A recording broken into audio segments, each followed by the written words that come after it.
Hey, everybody. Welcome to Fran and Friends podcast. Usually you see my face on on Friday, but I am switching things up because my schedule is requiring that.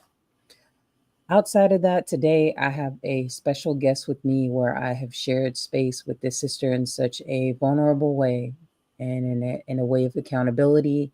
And I really appreciate her taking the time out to be with us in this space.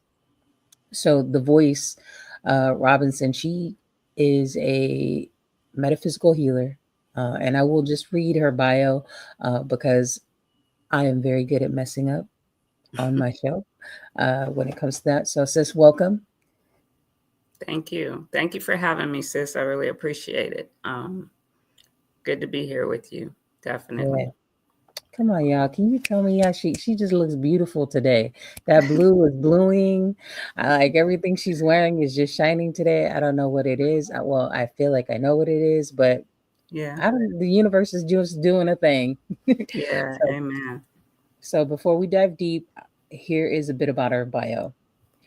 So the Voice Robinson is a certified spiritual counselor, Reiki master healer, and meditation teacher, passionately dedicated to helping others who are struggling with mental health, physical, and emotional distress. With 20 years of study and experience, she embraces spiritual and holistic techniques, approaches to empower individuals with self healing techniques. These transformative practices are designed for those truly seeking positive change and wellness, guiding them toward optimal health and well being. I just wanted to sign up for your class after I read that. Look, I was like, that sounds really good. The way you read it was nice. I appreciate that. It Yeah. sounds good. You're welcome. Well, sis, Thank how, you. how did you get on this journey of becoming the Voice Robinson? This journey has been a long journey, sis. And I don't know, I've always been the voice, if you will. Okay. And what the voice symbolizes for me is just connecting to that higher power within yourself. Um, for me, that's God. For others, it could be the universe, the creator, whatever it is for anyone else. But for me, I've always had this type of connection with something higher than myself. And just going through life, I went through a lot of traumatic things, as a child. I experienced a lot of things that no child should see, like a lot of domestic violence, drug abuse. I've almost seen someone, I actually did see a family member overdose at one point.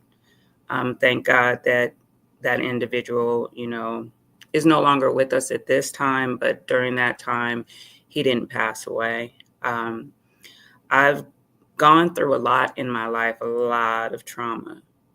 And so through that, after having my own seed, my own daughter, I began to realize there was something about me that was not connecting like I should, like a mother and daughter would connect, or a mother towards their child.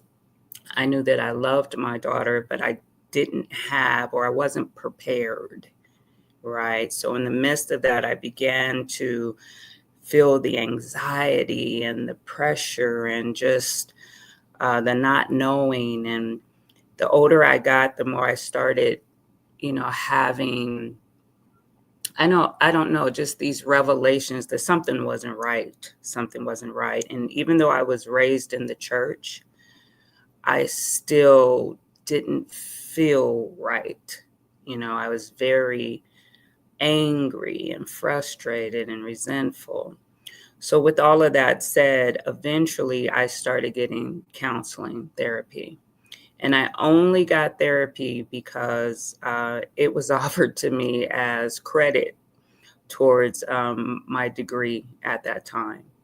And so I decided to take it. I did have a friend who had mentioned, I think that you're suffering with depression. And at that time I was thinking, I ain't crazy. I'm not crazy. Don't say I'm suffering with depression and all these things. So I had a stigma against therapy. But once I began to take the therapy or receive therapy, it's like everything just lit up from that point. I was able to see things. I was able to see myself in situations and realizing that I'm suffering from, at the time, post-traumatic stress disorder, right? And my symptoms were not as intense as some others, but they were there. And because of that, I really needed to get the healing. So I continued on with therapy throughout, life. I have my moments where, I'm good. And then I have my moments where I go back. Now, with all that said, going back to God, my higher power, I felt I was led to do these particular things to get the healing. And I've always prayed, I've always read the word, but now it's a lot different. I felt that I was called after going through these things, being the adult that I am. Now I have grandchildren. I realized that my mental health and emotional health is very important because I have to first get the healing for myself. And then you become that example for your family, right? So people who know you, they know what you've gone through. So when they see you change, they're curious, well, what's going on? Like, you used to be like this, you're not, so you're an example. So with that said, I believe I was called to literally become the wellness practitioner that I am. Now I am a spiritual counselor, Reiki healer, meditation instructor. I've done a lot of studying. When I was first led to these things, I was led by the Holy Spirit. I wasn't studying. I learned meditation. Excuse me. I learned meditation just by doing it on my own, just by being led, following the guidance that I felt was within me that was coming forth. So I followed all of how I was being led. Once I got in a position where I guess I got grounded, if you will, then I started doing the studying. And I've studied different religions because not everybody believes in the same thing, So I've studied different religions just to keep myself open. I also began to study Reiki. I've taken Tai Chi. So I just started getting really deep into it. And now this is who I am. It's really how I live. It's what I do. It's interesting that your journey, it seemed like it was like a self-guided one. Like you mentioned earlier with your daughter, you didn't see that there was a nurturing spirit between you two. And so that I felt like that was the trigger for you to start to create a path to create the nurturing that you felt that you needed for her. Yeah. Yeah. Because Such an amazing journey. when you look at children, they're innocent, and not only are they innocent, they're a blessing. She was my blessing. I could have, who knows what kind of route I may have taken if I didn't have my child. Yeah, I feel like there are teachers in such a dynamic, like I feel like they are our first teachers within our presence. Outside of our parents. Like I feel they have more of an impact on us than our parents do once we are in community with them. Yeah, because we're responsible for them, Yeah. And not everyone is in tune to that. Some people have children and they're not really in tune because it's more of a responsibility.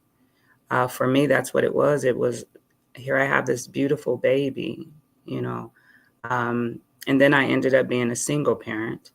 But here I have this beautiful baby, and without that connection, it becomes like, I got to be responsible. I got to, make sure this is done, that's done, that I'm providing structure, I think, I did the best that I could do. My daughter will tell you that I did a good job, and that's good to hear from her. You know what I mean? She's 35 now. So, but that connection with a child, yes, they do teach us if we're paying attention, if we're willing, willing to learn from them. Yeah, it's such a powerful bond. It It's a is. powerful bond, because there's an influence that we have and they have Hmm. that is just so moving. I can't really explain it. I can't put words to this thing, but they can be your teacher if they allow you. So, Yeah. so the yoga and the Reiki thing. So it sounded like you also were self-led in that direction too. Why that? And then also too, why did you decide to study these other religions, and how did that shape uh, your your view of how you help others empowering themselves through these self-healing techniques, and why are they important? Okay. So yes, I was self-led, if you will. I always say that the Holy Spirit led me, God led me.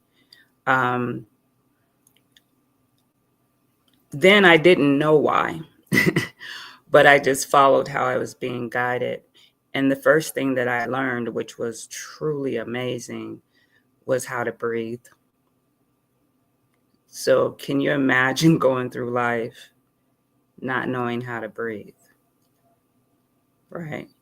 So that's the very first thing I learned. I was led to sit in the middle of my living room, and I was led to sit exactly with my hands like this on my lap in the lotus posture, all of that. And yeah, yeah. And then your legs, crossed over and sitting like that and straight like this, but you put it on your lap like that. So I was literally led. I'm following how I'm being led. I was also, before that, I lit a candle, put it in front of me. And then I was being led to just focus on that candle. Right. And I'm like, okay. So I'm just looking at the candle and sitting in the posture. Next thing I hear is breathe. And I'm like, okay, I am breathing. You know what I mean? What do you mean breathe? I am breathing. Right. Right. So it was strong. It was like, no, you need to breathe. And it got so intense that I realized there's a breath that I am not taking. My breathing was really fast. So eventually I was started asking, teach me how to breathe. How do I breathe? How do I breathe? And to make a long story short, I finally took that deep inhale and then just released it. And when I did that, I broke out in tears. I just bawled. I had never intentionally taken that breath. And so that's what I began to learn.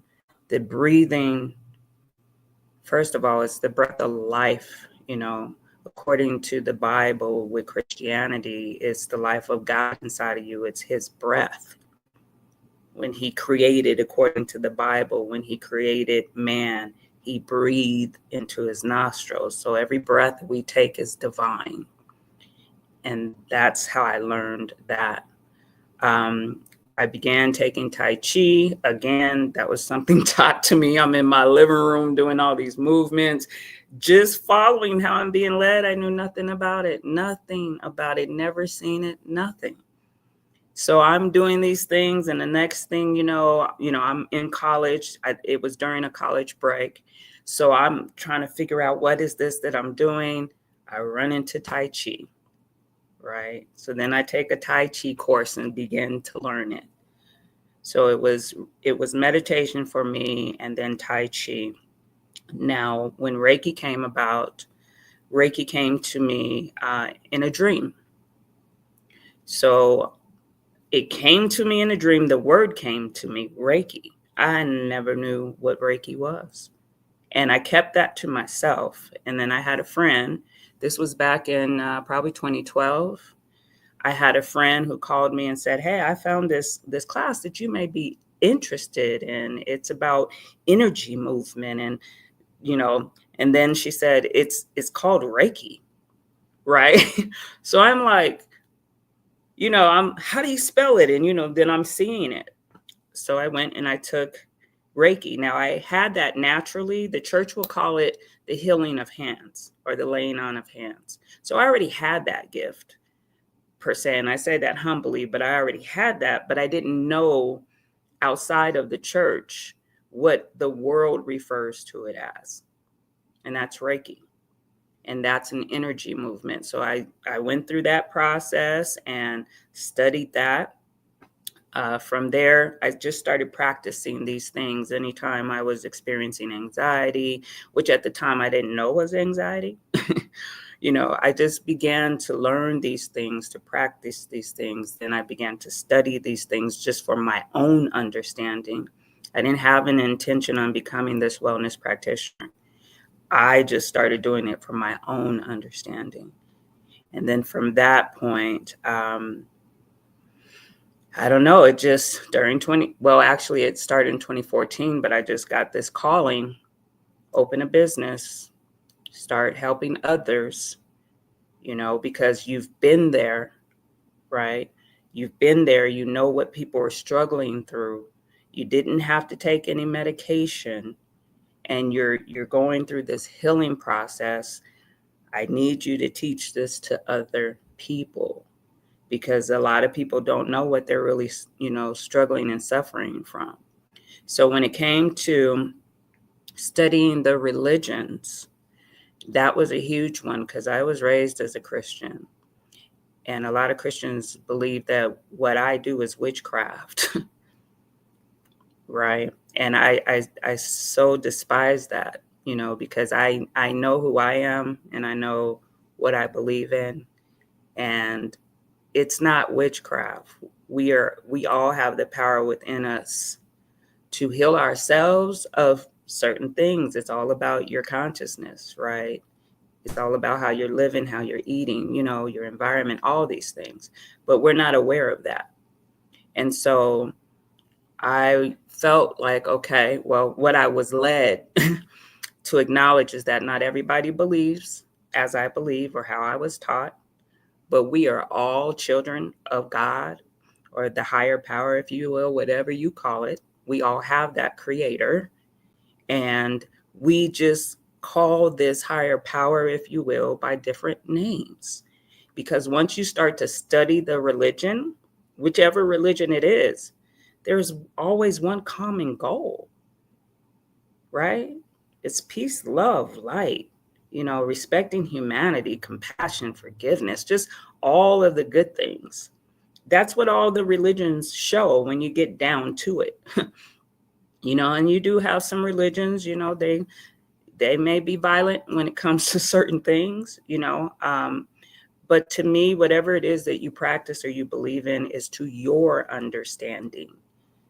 I learned to stop allowing someone to teach me about the God that's already inside of me. Oh, that's so powerful. It's the power is already within you. You have to allow that to teach you, right? I think where some people get stuck is that, unlike you, I feel like you were very succinct with yourself. You're very aware of your body, aware of the things that you needed.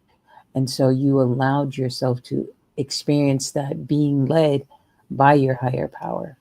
And so others have these blockages for whatever reason, or whatever traumas that they're going through. They can't easily decipher whose voice is which and what direction to go. Mm. You're right about that. And then that's why the things that I learned is what I teach people. So you can have that awareness. And it all comes from being still. You can read thousands of books, you can attend thousands of sermons, or churches or whatever. But if you are not still enough to go within and to just center yourself and allow yourself to feel what you feel, and connect to that, what you're thinking. Like, a lot of people think that meditation is about just clearing your mind. It's not. And some don't teach you that. You know, Yeah. if you're meditating for, let's say, relaxation or to clear your mind, okay, that's what you do. But the meditation that I teach is so you can heal. We're healing. I like that you said that we can feel what we feel while we're in meditation. There's this one meditation I found online, like a gene. It's called Gene Keys. I don't know if you're familiar with it. No, it doesn't sound. So while we're meditating, like you could do it for 3, 5, or 10 minutes. It asks you to ask yourself a question while you're sitting in that quiet space. Just focus on that one question. And oh my God, I gained so much clarity by just asking that one question to myself, or whatever challenge that I felt I was facing. Eventually, as I sat in my quiet and my stillness, as you've been telling us throughout the whole podcast about being still so we can hear and be led, I've definitely gotten my answers. So I'm assuming that maybe yours is similar. Your Yeah. meditation. Yeah, I'm glad you shared that, because that is what you do, right? I'll have to tap into that you mentioned, look up on it. But a lot of the things, that I teach or that I share, I'm just being led by the Spirit to do it. So I don't always have the names for it, if you will, but then it will come. And that is what you do. You have to get in touch with what is really going on inside of you. How do you feel? What are your thoughts telling you? People are so used to trying to get rid of those thoughts. Why are they there? And what are they saying? And are the thoughts from your past, or are they future thoughts? Is it a thought that you can grab a hold of and realize that it's not serving you, so then you can throw it out? Or is it a thought that you need to literally see what it's saying to you and let it, either you ask it questions like you're saying, or let it reveal what it needs to reveal to you. And if you're not still enough to get it, at least take that thought and write it out, journal it. One of my favorite things to do. Yes. Yeah. Why do you like to journal? I was about to ask you the same question. Right. Were you? Yeah, I was. Okay. You first, since you're the guest. Okay. I know, right? I'm asking you questions. Yes, I love to journal, just like you. And I've been journaling since I was young, probably since I was about 10, 11. Journaling for me, I love to journal because it is my truth. Period. Love that for you. Yes. It's my truth. It's how I feel. It's how I think. It's how I'm experiencing things. It's the lessons that I'm learning just by what I'm writing down. I can go back and reflect and say, hey, last year, this is what I wrote about what's happening today.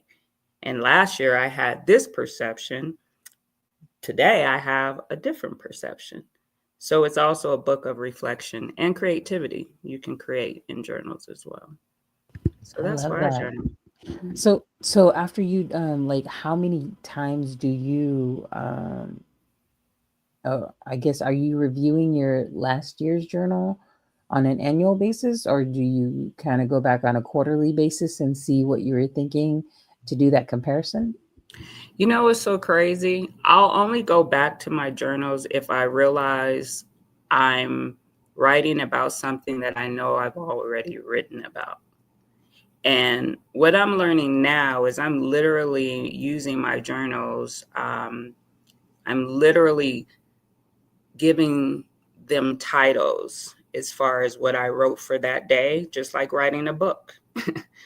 right? I'm starting to read, okay, this is what I wrote, and what am I getting out of this? And then I title it. So now, Yeah, well, you got to give me an example, sis, because I like this. yes. So now, okay, so I want to run and grab my journal. Okay, so Go if ahead. no, it's good. So the other day I wrote reflection. Okay, because everything that I wrote in the journal, now what I'm starting to do is, instead of just, just writing and letting everything out, because again, I've been doing this for years, right? Now I'm starting to shorten it. Like, now it's more about the lesson. What did you get from this today? What did you see today? What did you hear today? So now I'm making sure I'm intentionally writing one page, intentionally. And so what I did the other day, it was reflection, and I titled it Reflection, because I realized with the new year coming in, I wanted to stay home and just meditate to bring the new year in. That's what I normally do, or I'll be with my daughter and my grandchildren. But this time, my 92-year-old grandmother called me and asked me if I would come and spend some time with her on New Year's Eve and New Year's Day. And, I'm in my mind like, well, yeah, but then I'm still like, what are we going to do? So I did go spend the time with my grandmother. And I'm so, so grateful that I did. Because again, she's 92. She wanted me there. That says something to me. And when I was there in her presence, it's like the veil was removed. I got to see my grandmother of 92 years, 92 years old. And she's still coherent, and you can have conversations with her. Things that it's like some generations take advantage of. It's a blessing to still have my grandmother, which is my daughter's great grandmother, which is my grandchildren's great, great, great grandmother. You know what I mean? Yeah, that's access to about a century That's information and right. experience. So that was my reflection, just being there with her. I cooked our New Year's dinner, and I got to use her recipe for everything I was cooking. And not because I was reading it or You that got to share it. You got to share a recipe with me. I asked her first, But she taught me right there while she sat in her chair. And she taught me step by step how to prepare. She loves pot roast. That's what she wanted, right? She taught me how to prepare that her way. And I just followed everything she told me to do, every single thing, with everything that I prepared. And then my daughter came over, my grandchildren, other family, and it was just, I don't know, it was just a reflection I don't know, it was just really different this time around. So when I came back, I wrote about it, and I realized I was reflecting on the blessing, so I named it Reflection. So beautiful, sis. Thank you, sis. I felt like it was like almost a transferring of a matriarch. Mm. Mm. Yeah, I received that because it had a lot in it, and it did feel totally different. So for you to say it that way, yeah, I received that because I'm a grandmother. I got to give back. It's beautiful, sis. Thank you for sharing that with us. I do the journaling, the same thing and reasons you do. Mhm. But you sharing that story and also too about your experience with journaling really deepened my understanding of why you are so in tune because Mm. you've allowed yourself to with the journaling. Like it really does help us to connect with our emotions. And it's not surprising why You're very quick to pick things up because you've given yourself a gift of listening to self and honoring yourself. Yeah, yeah. And again, I always give the credit to God for me, because I don't know, I just feel like it's outside of myself at times. But if I'm willing to be obedient or in tune to what I'm hearing, whether it's my inner self, whatever, it has brought me a long, long way. You know, I could be, a lot of people are kind of surprised of the life that I have, the life that I live. A lot of people don't know my story, sis, that I've shared with you. And so they just see this. They don't see how this came about. And if it wasn't for me listening and being obedient to what I heard, and also learning to keep some things to myself, because when you start receiving revelation or awakening, if you will, and you're excited to tell other people because you know it's not you, you know that, or it's a different level of you, your highest self, and you begin to share it, people do tear that down because maybe they haven't experienced it or they don't have an understanding of it. So they're very quick to judge it and criticize it, and then it makes you question yourself.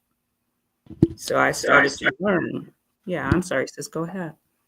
No, sis. I share that same idea. Then also too, I think I'm really not responsible for how they react.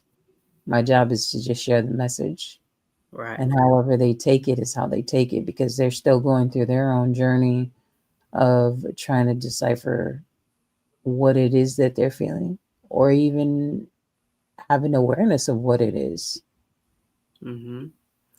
And when you allow yourself to share, what I do is I really tap in, I sit still, I pray, I ask God, like, do you want me to share this? Or there's times God will have me speak to someone I don't even know, a stranger, and say exactly what I'm hearing to say. And it's amazing to them and it's amazing to me because it's like I'm on point with whatever I'm saying to them. And so I'm very conscious of asking first before I share, because if it's meant for the individual to hear it, they'll be able to receive it at some point in time. You know what Yeah, I mean? So I totally always agree. want to make sure it's not just me wanting to share, especially my inner things. Sometimes I've learned my lesson is not to share the inner things that are for me personally until God says so, which means I probably have to own it first. Once I'm able to own it, then I can share it, because you won't be able to, you know, that yappity yap. You won't be able to do that because I'm solid, Yeah, and then I'm where you're saying what you say doesn't matter. How you feel about what I just spoke on, it's none of my business, is what they say. What you think about what I just said or what you think about me is none of my business. I agree with you too, sis, because like I mean there are times where I'll talk to people and you know we'll have the dialogue and you'll know whether they're ready to hear it or not, to be wise in how you're having that kind of dialogue, because yeah, they may not be ready for it, but when I do say it after I'm done, I'm like, I just walk away. Okay, I'm saying in my head, you welcome. Yeah, okay. Right, you're welcome. Okay. Yes, I like that. And I learned that as well. Like, when you begin to use the wisdom, consider it, think about it. Is it worth putting this out here? Whatever it is I'm about to share, is it going to help this person? Or am I putting it out because it's going to help me? Who's involved here? Ego or spirit? Yo, man. Oh, sister's gonna have to be a whole nother session because yeah, I mean, I mean that same thing about sharing our thoughts. You're right. There's the ego and the manipulation, Mm-hmm. questioning our motives as to why we're asking these questions and doing the things and having these kind of conversations. Mm-hmm. really being aware of why you're doing what you're doing. You have to be very intentional. That's what I've learned over these past couple of years is intention. What is your intention behind everything? Even when you wake up for the day, what's my intention for the day? And I may have my intention, and that's beautiful. But with having that intention, I have to also make sure intentionally that it's aligned with God's will for my life, or the higher power, or for the higherness, versus just serving myself. What is the intention? What am I willing to do today? I might intend on writing a paper, but then here comes the spirit that says, no, I want you to go into the community and do this today. So if you're in alignment, you obey and you go and do. It's much better when you just follow how you're being led versus what you want to do, you know. And that comes, it's all a balance. It's all a balance. You answered what I was questioning in my head. Yeah, what was your question? That was my question. My question was, okay, so what does that look like for you? How are you led in the day? Yes. I'm like, all right, so that must be it. Yeah, you just, like we've talked before in previous, calls and stuff, having that planner, you know what I'm saying? Having your task and your goals. Yes, you do have those things. Those things come to you. So what I do is I write down what I want to do today, what I'm intending to do.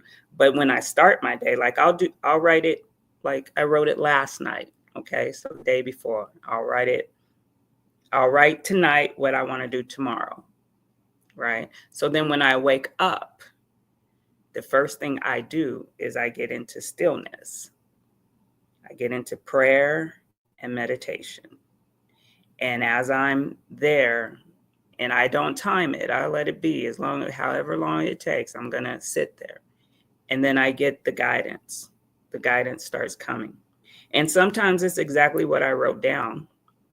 And then sometimes it's reordering it, putting it in a different order.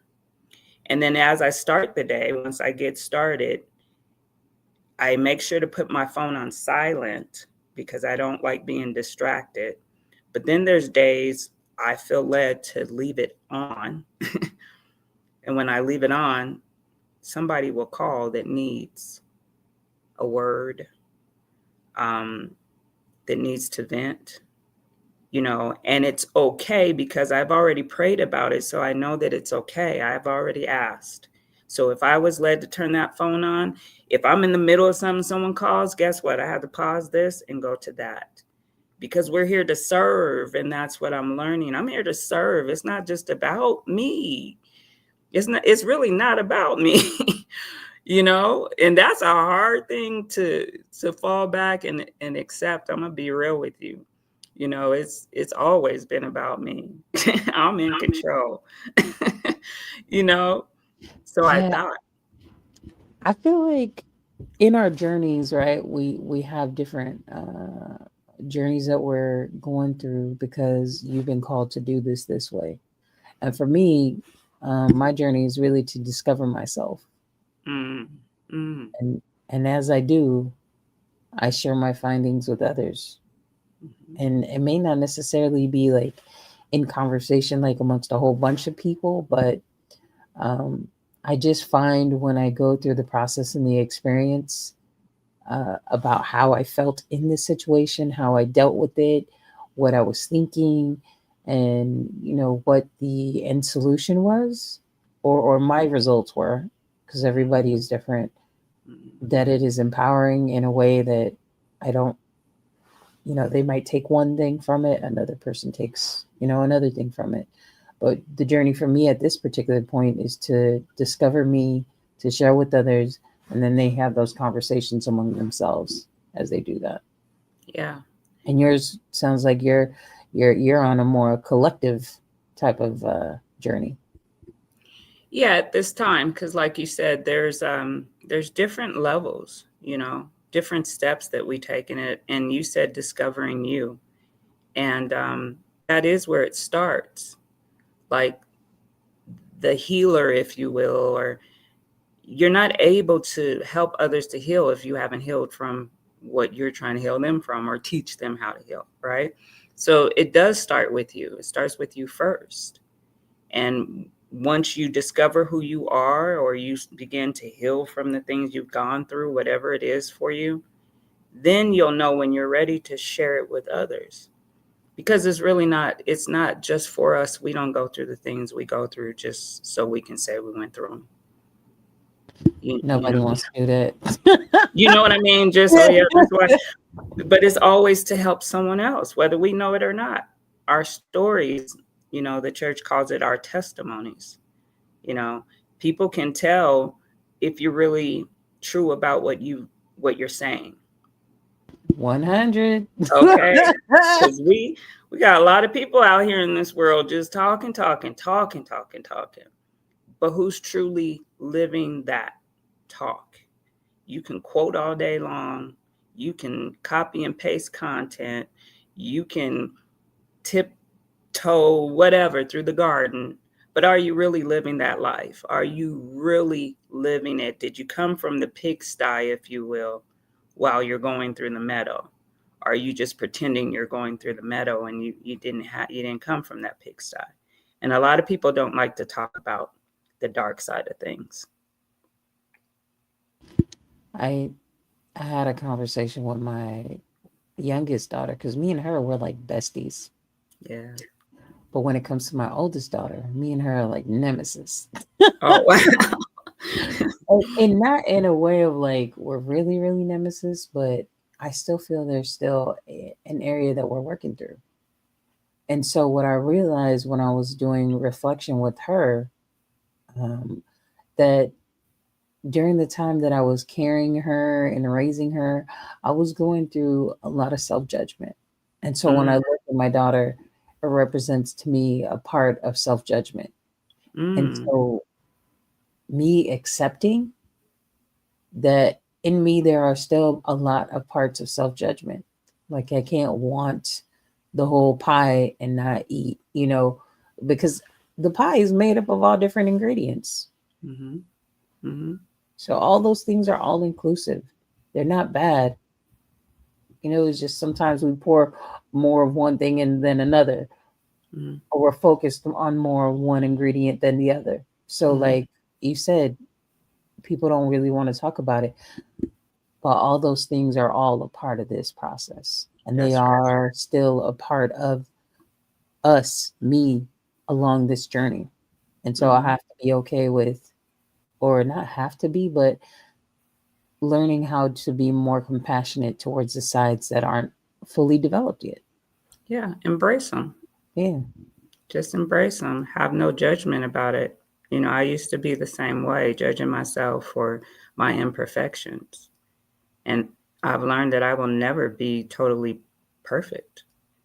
But now, what you say? Okay. But we'll never be perfect. As long as we're alive, we have to continue growing. And that's the beauty of it all. Because once you think you know it all, what are you here for? Yeah, I've been pondering this perfection thing for, I don't know, maybe the past couple months. Like behind you, you have that beautiful frame with the straight edges. And when I look at nature, I don't see anything in nature that has perfect straight edges, except for what is man made and built. So I always like to reflect back to nature, because to me, it feels like it offers what reality looks like if we are still and observant, like you said. Nothing is straight lined. Everything has a blemish, a curve, a movement. Nothing is flat. Anything that is flat is dead. Okay. Exactly. Thank you, universe. More of that, please. Okay. Amen. For real. I'm glad I loved how you broke that down, because that's the truth. There's a difference between our reality in the worldly realm, if you will, versus the spiritual reality. And that's why I like to walk according to the spirit of things, because it's beautiful. It's beautiful. It's not man-made. You get to experience things if you're open that you could never even imagine. So I like that you shared that. That was beautiful. Well, thank you, sis. Before we go, just share a little bit how you help others to get to their state of being more clear on finding themselves. Okay, well, the way I help others is, of course, you just come in, tell me what your goals are, tell me what it is, what your intention is. When you see me, there has to be some type of intention. And it could be something as simple as I just want to know how to get in touch with myself, or it doesn't have to be anything written in stone, but you do need to know where you're at. And maybe your intention is to find out where you are. Right? So when I work with someone, we tap into where you're at and where you would like to be. Then what I do is I want to say figure out, I connect with you so I can feel what you feel.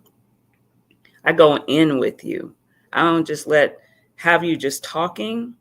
I literally go in with you. I put myself exactly where you are, what you're feeling. Excuse me. That comes through meditation. So I teach people how to first get still. Let's get still.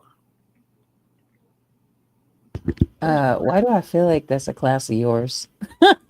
Let's get still. Let's get still. Let's just get still. And once you get still and you go within, I always like to assure people that I'm not here watching you when you close your eyes. I'm in here with you, literally. And I can feel if you're connected or not. If you're not connected, we get you there. It, again, is all about the stillness. It's letting go. A lot of people are here when you need to go here, right? From the neck down. You want to get in touch with your soul. What is going on inside of me? So that's the first thing I teach people. How do we get inside? We do it through meditation. We just sit with it. Then I'll start asking certain questions that you will reflect on, kind of like the meditation you were talking about. But instead of you asking the question, I will ask you the questions and you will reflect and come up with the answers. Okay. And so once we do that, we know where to go from there. Because sometimes whatever it is you're feeling is not really a thought, it's an emotion, and it comes up. People may cry. I've had people scream. I've had people get angry. And I don't take it personal. It's not towards me. That's what they're feeling. So then I'm guided to kind of start picking at what that is. What caused that anger? How angry are you? I'll just start asking the questions. What do you see? Where are you at? Start picking. So that's how I kind of work with people. I go inside with you and I pull out. My process is more of a healing process. Once I get you to a point where you are ready to release and let that go, then we get rid of it. Then we move on to the next time. Whoa. Yeah. For those that are watching and you have felt the resonance of the voice Robinson's conversation, tap in. As you can tell, this mode of this particular podcast was definitely on a whole different trajectory. You came in and set the intention, and we are here in the space really working towards helping people guide themselves to their own healing, listening to their own wisdom, Mhm. being still. So, where can they find you? And what are some of the things that you're working on that people can tap into? Okay, thank you. You can find me at The Voice Robinson Wellness Practitioner.com. That's my website. It'll give you more information on me, what I do, what my intentions are, and the services that I do provide. You can also find me on social media at The Voice Robinson. Okay, so when on social media, on Instagram, Facebook, I have like 3 accounts on Facebook. One is a private group, which is called Let's Heal. And the other is, just my wellness practicing page. And then I do have a personal profile. So on the personal profile, you get to learn more about me, right? You just get to know my life. I share my own stories. I'm not really there to market, if you will, but I share what I share, and it's still, in my eyes, it's still helpful for people. Then I do have a podcast in which I'm going to have Fran on as well.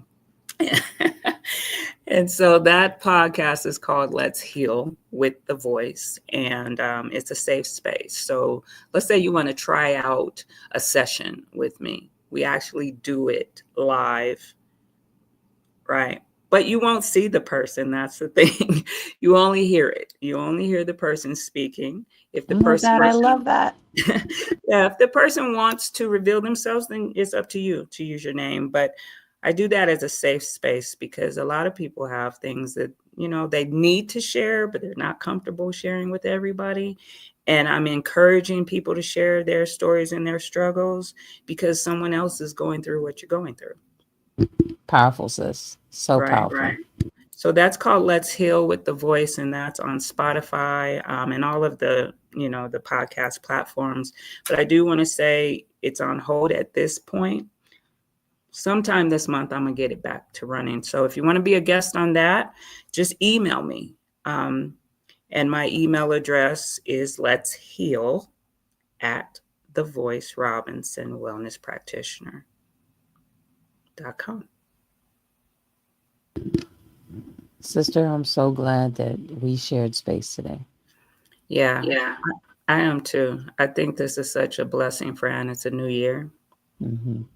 And this is how, we are living it. And I really appreciate it. I appreciate it. Me too. Me And it's too. always good to see your face. You too, sis. Thank you for being in community with us today, and appreciate the work that you're doing. Period. Thank you, Fran. I appreciate you. And have a blessed rest of your year. And I know I'm going to see you in our group of things. But thank you for having me. I appreciate you. You're welcome, sis. All right, everybody. Thank you so much for joining us on this podcast. Have a good evening.